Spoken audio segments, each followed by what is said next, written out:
동신대학교 지식재산 교육의 IP 캠퍼스입니다. 오늘 배울 내용은 저작권의 이해입니다. 여러분, 저작권에 대해 얼마나 알고 계신가요? 저작권은 우리에게 딱딱하고 어렵게 느껴지지만 실제로 우리의 생활 속에서 자주 사용되고 있습니다. 그렇다면 저작권에 대한 내용을 공부하기에 앞서 실생활 속 저작권 침해 사례를 먼저 알아볼까요? 먼저 블로그에서의 음악 저작물 이용과 저작권 침해 사례입니다. 구매한 mp3 파일을 개인 블로그에서 스트리밍 방식으로 이용하는 경우에 저작권 침해에 해당될까요?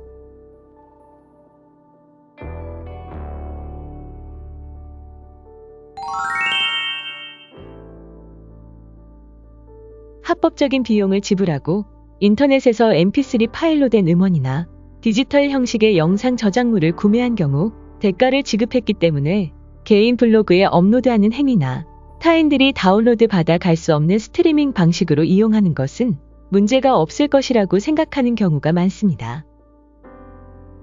그러나 일반적으로 판매되는 저작물의 구매자는 저작물이 수록된 유형물에 대한 소유권을 취득한 것이지 저작권을 가지는 것이 아닙니다. 통상적으로 판매되는 음원 등을 구매한 경우 이는 저작물을 감상할 수 있는 대가를 지불한 것에 불과하고 해당 음원을 영리를 목적으로 하지 않고 가정 및 이에 준하는 범위 내에서 개인적으로 이용하는 것만이 허용됩니다. 따라서 적법하게 구매한 mp3 파일이더라도 인터넷에 업로드 등의 방식으로 이용하는 것은 허락된 이용 범위에 해당하지 않는 것입니다. 실생활 속 저작권 침해 사례를 보며 저작권에 대한 감이 오셨나요? 오늘은 이러한 저작권에 대한 전반적인 내용을 알아보겠습니다.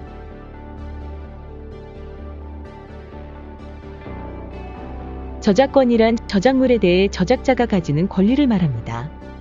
저작물과 저작자에 대해서도 함께 보자면 저작물은 인간의 사상 또는 감정을 표현한 창작물을 말하며 저작자는 그 저작물을 창작한 자를 말합니다. 저작권은 크게 두 가지로 분류해 볼 수 있는데요. 저작권은 저작자만이 가지고 있는 고유의 권리로 양도가 불가능한 저작인격권과 저작물을 재산처럼 사용할 권리인 저작재산권으로 분류할 수 있습니다. 그렇다면 저작물은 어떤 것들이 있는지 그 예시를 함께 살펴볼까요?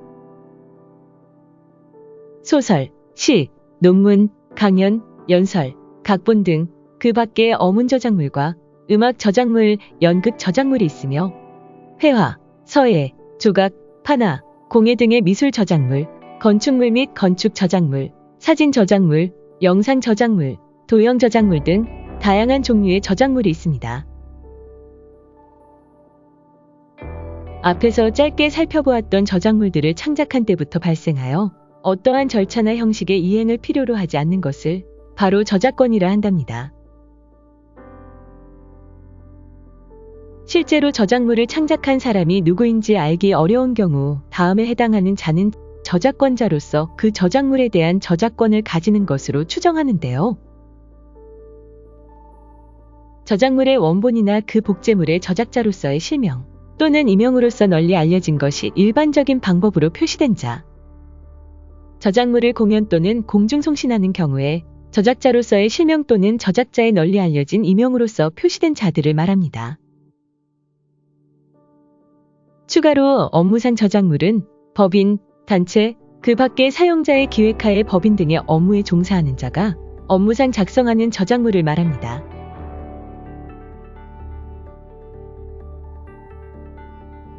저작권 등록 현황이 매년 꾸준하게 증가하고 있는 것으로 보아 저작권에 대한 권리와 그에 합당한 보호가 더욱 중요해지고 있는 시기입니다.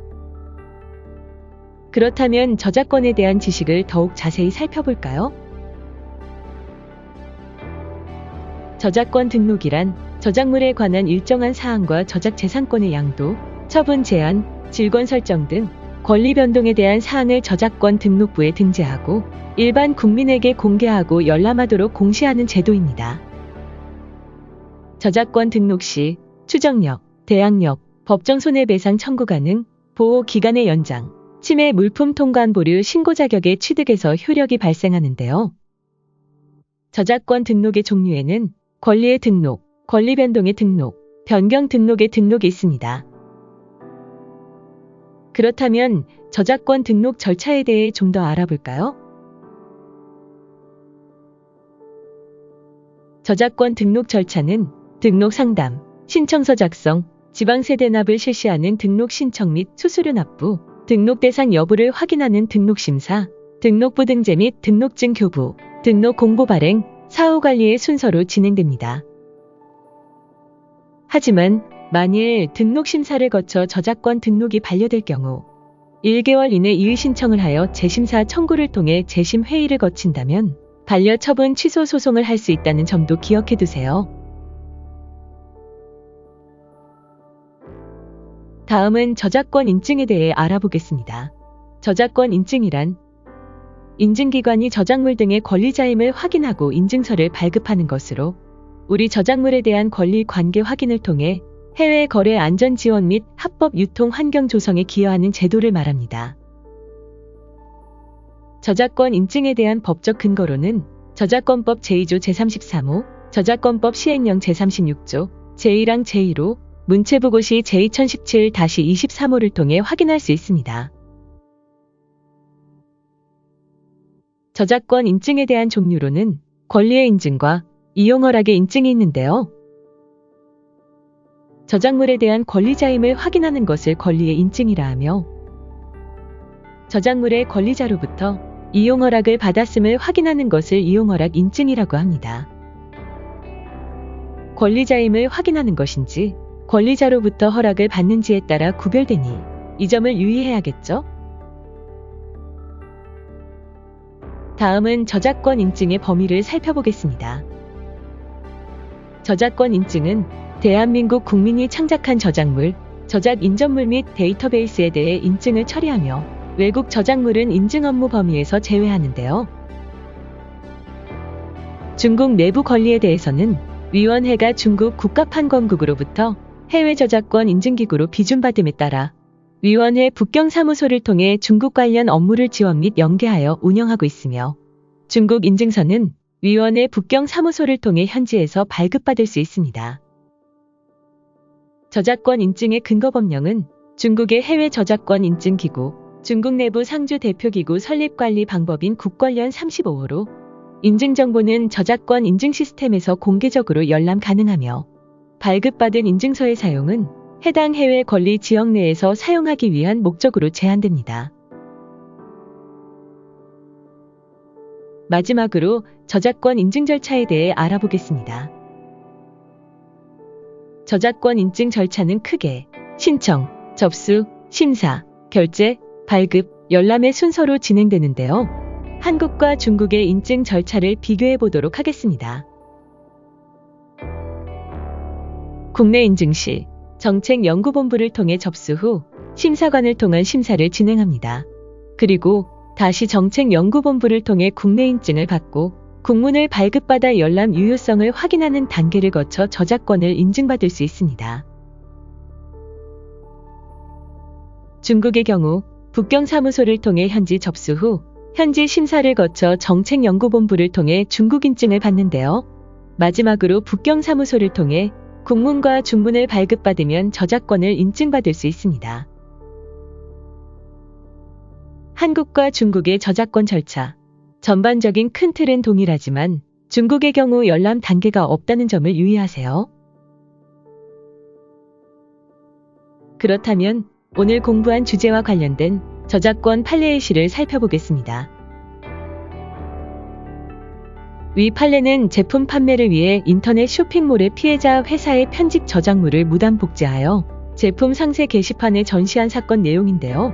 오늘 배운 내용을 기억하며 다음 상황에서 피고인은 어떠한 법을 지키지 않았는지 함께 찾아봅시다.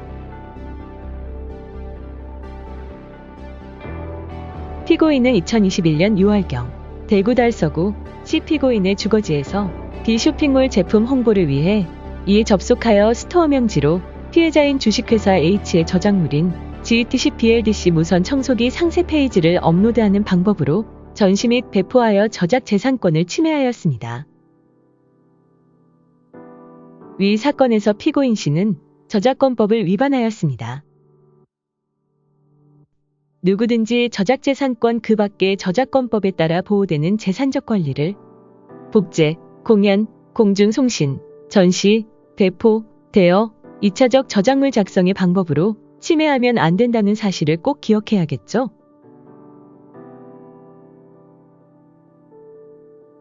다음으로 살펴볼 두 번째 판례는 수익을 목적으로 다른 사람의 저작물을 허락 없이 인터넷 웹하드에 업로드한 사건 내용입니다. 피고인은 B의 다른 사람의 저작물을 업로드하면 회원들이 다운받을 때 지불하는 포인트의 일부가 자신의 수익으로 적립되어 현금으로 사용할 수 있다는 사실을 알고 다른 사람의 저작물을 업로드하였습니다. 이에 따라 피고인은 2021년 2월 1일경부터 2021년 2월 28일까지 B와 제휴되지 않은 별지 범죄 일람표에 기재된 총 34개의 영상 저작물을 저작권자의 허락 없이 업로드하여 위 사이트에 접속하는 불특정 다수의 회원들로 하여금 동영상을 다운받을 수 있도록 하였습니다. 위 사건 내용에서도 마찬가지로 피고인은 저작권법을 위반한 행위를 하였습니다. 누구든지 저작재산권, 그 밖의 저작권법에 따라 보호되는 재산적 권리를 복제, 공연, 공중송신, 전시, 배포, 대여, 2차적 저작물 작성의 방법으로 침해하면 안 된다는 사실을 꼭 기억해 주세요. 마지막으로 오늘 배웠던 저작권 내용을 점검하는 퀴즈를 진행해 보도록 하겠습니다.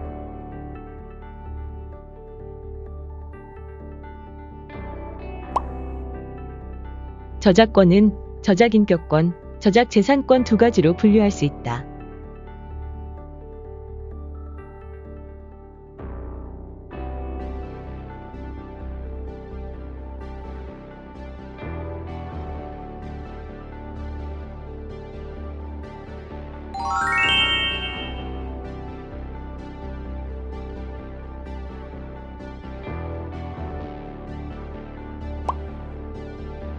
저작권 인증 중 이용 허락 인증은 저작물에 대한 권리자임을 확인하는 것이다.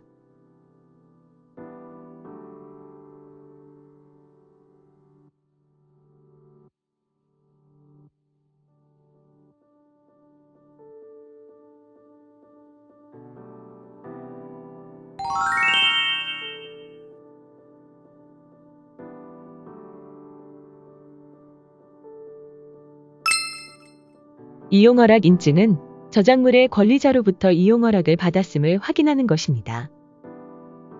따라서 위 문제 내용은 이용 허락 인증이 아니라 권리의 인증입니다.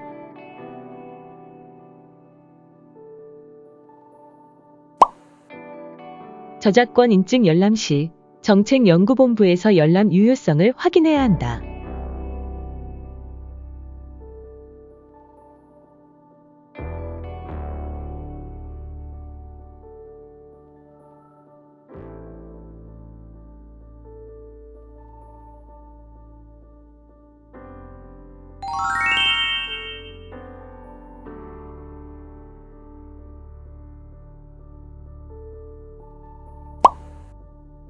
저작권 등록 시 추정력, 대항력, 보호 기간의 축약 등의 효력이 발생한다.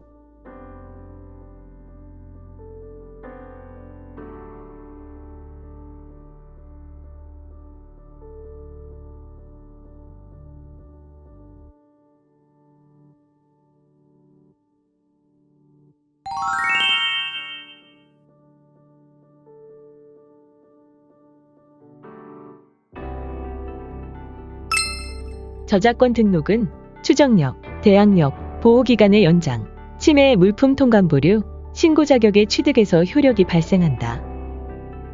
따라서 보호기간의 축약이 아니라 보호기간의 연장이므로 위 내용은 틀린 설명입니다.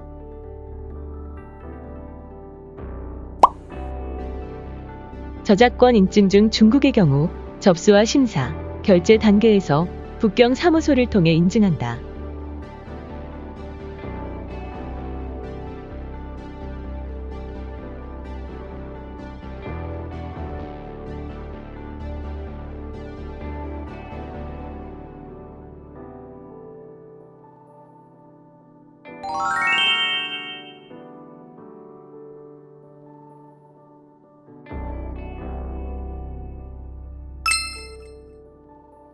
중국의 경우 접수와 심사, 발급 단계에서 북경 사무소를 통해 인증하며 결제 단계는 정책연구본부를 통해 결제한다. 따라서 위 문제 내용 중 중국의 경우 결제 단계에서 북경 사무소를 통해 인증한다는 틀린 설명이며 북경 사무소를 정책연구본부라고 고쳐야 맞는 설명이 됩니다.